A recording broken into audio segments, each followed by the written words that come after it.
Some of the things that you found online, I'll just trot through three, and I'll give a bit of a health warning to people in case any of them that they are offensive and they're attacking in nature. But just a health warning to those of you listening, on at least one of them anyway. Self-loathing race traitor was something that she was described as trailer trash, and Meghan, the Queen of Ireland, M being an animal that I'm not going to say the sentence, but I think people can work out what animal that is in the context. And we've seen that kind of language related to that animal used in football, in racism in football and elsewhere.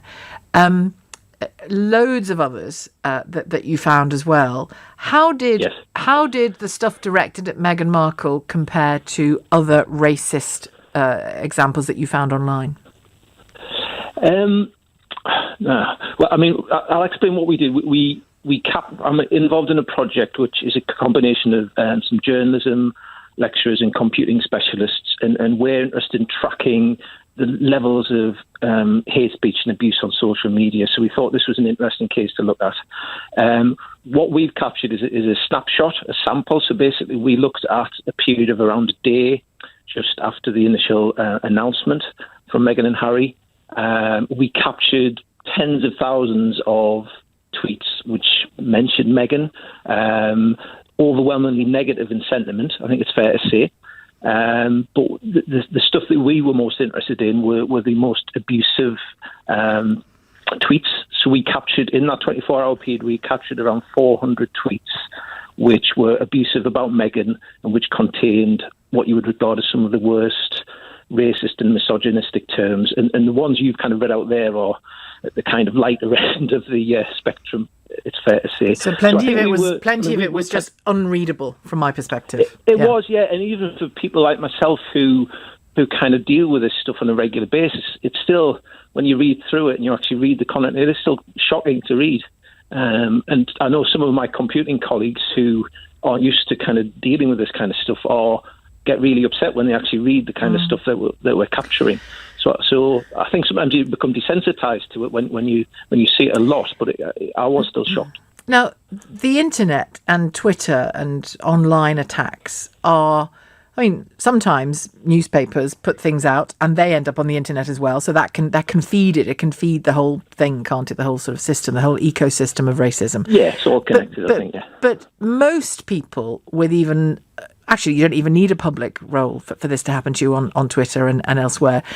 There's something about it that's just full of bile and full of venom and hatred and jealousy and enmity and all of those things.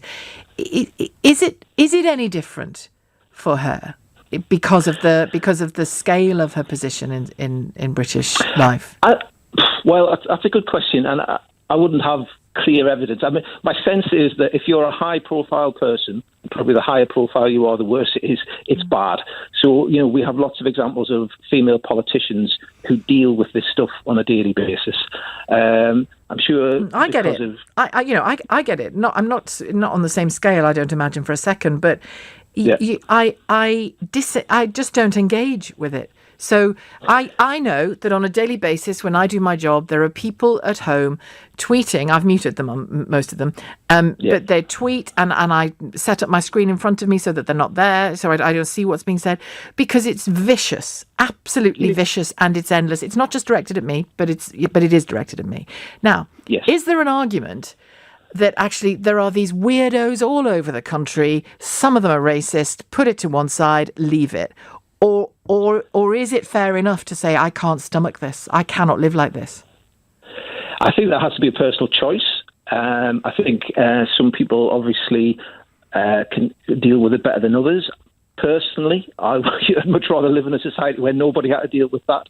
I think the reality is that if you want to be on social media and you are a person of profile, you will get a lot of this. And the sad fact is that you'll get a lot more of it if you're a woman. There's research that's shown that I think female politicians are 3 times more likely to get abuse than their male counterparts, for example.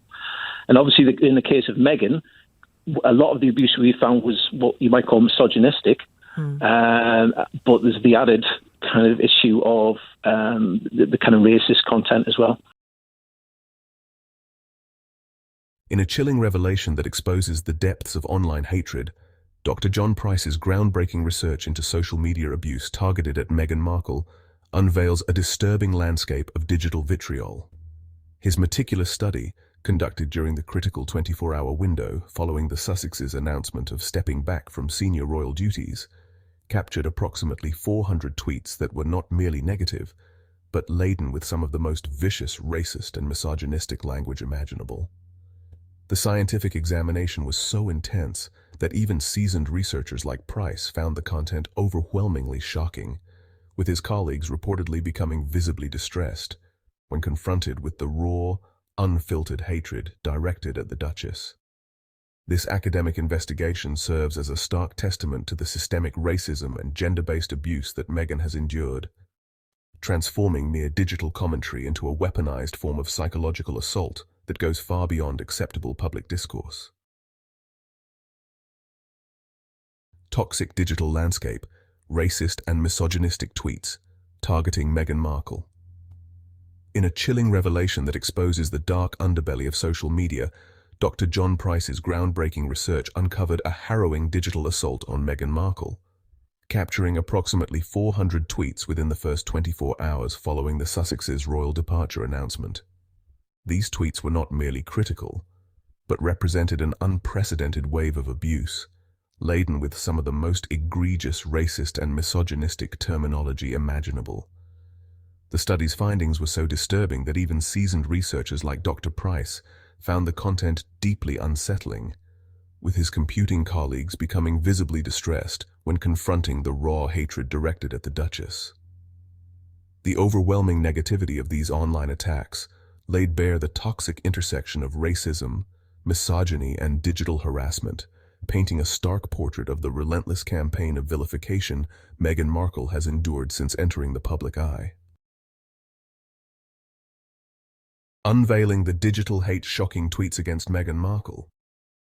The sheer intensity of online abuse directed at Meghan Markle emerged as a stark revelation, even for seasoned researchers accustomed to analyzing digital hostility. Dr. John Price, who meticulously examined the Twitter landscape in the wake of the Sussexes' royal departure announcement, found himself confronting a torrent of vitriol that transcended typical boundaries of online discourse. Despite his professional experience in studying digital interactions, the level of racist and misogynistic language still managed to provoke a visceral reaction, with the content proving so caustic that even his hardened computing colleagues were visibly shaken. The research captured approximately 400 tweets within the first 24 hours, each laden with such venomous rhetoric that it disrupted the emotional equilibrium of those tasked with documenting this digital onslaught, underscoring the profound and traumatic nature of online harassment targeting the Duchess of Sussex. Racist tweets and the digital assault on Meghan Markle. In a groundbreaking study that exposed the dark underbelly of social media vitriol, Dr. John Price meticulously captured and analyzed the tsunami of abusive tweets directed at Meghan Markle within the critical first 24 hours following the Sussexes' bombshell announcement of stepping back from senior royal duties. The research revealed a staggering landscape of digital hatred, with approximately 400 tweets containing what Price described as some of the worst racist and misogynistic terms imaginable, so inflammatory that even seasoned researchers found the content deeply disturbing. Price candidly shared that his own computing colleagues were visibly upset by the raw, unfiltered hatred captured in the digital stream, highlighting the profound emotional impact of these targeted online attacks. The study not only quantified the abuse but also provided a stark, unvarnished glimpse into the systemic racism and misogyny that Meghan Markle has endured since entering the public eye, transforming digital harassment from an abstract concept into a documented, quantifiable phenomenon. The digital onslaught, toxic social media attacks on Meghan Markle. The digital landscape erupted with a torrent of vicious digital hate following the Sussexes' groundbreaking announcement, revealing the deeply entrenched racism and misogyny that lurked beneath the surface of seemingly civilized discourse. Dr. John Price's meticulous research exposed a staggering reality. Approximately 400 tweets within the first 24 hours were not merely critical, but laden with some of the most reprehensible racist and misogynistic terminology imaginable. even seasoned researchers like Price found themselves shocked by the venomous language, with his colleagues visibly distressed by the raw hatred captured in these digital missives. The tweets represented more than mere criticism. They were a calculated assault on Meghan Markle's character, dignity, and very identity, laying bare the ugliest aspects of societal prejudice that continue to plague public discourse about race, gender, and royal expectations. The emotional toll of analyzing online abuse. The research team faced significant psychological challenges when processing the collected data, with even seasoned researchers finding the volume of vitriolic content profoundly distressing. Colleagues who typically maintained professional detachment became visibly shaken, demonstrating the extreme nature of the racist and misogynistic language directed towards Meghan Markle. Dr. Price noted that while his team was accustomed to studying digital discourse, the sheer intensity and deliberate cruelty of the tweets exceeded their collective emotional tolerance, causing palpable discomfort and genuine upset among team members who were unexpectedly confronted with such raw, unfiltered hatred. The digital toll. Understanding online abuse against public figures. The critical examination of online abuse reveals a deeply troubling landscape where digital platforms become breeding grounds for toxic rhetoric, particularly targeting vulnerable individuals in the public eye. This study's profound findings underscore the urgent necessity of confronting the pervasive culture of online harassment, which extends far beyond mere disagreement into harmful, dehumanizing territories of racist and misogynistic attacks. By meticulously documenting the scale and severity of such digital abuse, researchers like Dr. John Price illuminate the devastating psychological and social impacts these malicious interactions can have on targeted individuals.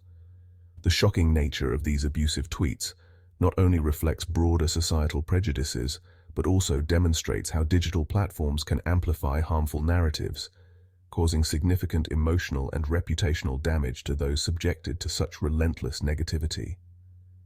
Understanding and addressing this systemic issue is paramount to creating safer, more respectful online environments that protect individuals from unwarranted and destructive forms of digital aggression. The digital onslaught: racist abuse in online discourse. The digital landscape has become a treacherous battleground where online platforms struggle to stem the relentless tide of abusive content, a challenge starkly illustrated by the torrential hate directed at public figures like Meghan Markle. The sheer volume of toxic commentary overwhelms traditional moderation strategies, with platforms seemingly unable or unwilling to effectively address the systemic problem of online harassment. Dr. John Price's groundbreaking research unveils the alarming reality. Within just 24 hours of a significant royal announcement, approximately 400 tweets emerged laden with some of the most egregious racist and misogynistic language imaginable. A volume and intensity so disturbing that even seasoned researchers found themselves emotionally overwhelmed by the unfiltered vitriol. This digital assault represents more than mere criticism. It is a coordinated effort to weaponize online spaces, turning them into platforms of targeted psychological warfare that can inflict profound emotional damage on their victims. The digital battlefield confronting online abuse against public figures. The alarming findings from Dr. John Price's groundbreaking research demand an immediate and comprehensive response from digital platforms, policymakers, and society at large. The study's revelations about the sheer volume and viciousness of online abuse, particularly the racist and misogynistic language targeting public figures like Meghan Markle, serve as a stark warning about the toxic landscape of social media. This is not merely an academic exercise, but a critical call to action that requires a multifaceted approach. Technology companies must develop more robust content moderation systems. Legislators need to craft stronger legal protections against digital harassment, and the public must cultivate a culture of digital empathy and respect. The weaponization of online platforms to spread hate and discrimination cannot be allowed to continue unchecked, as the psychological and social damage inflicted by such relentless abuse has real and lasting consequences for targeted individuals.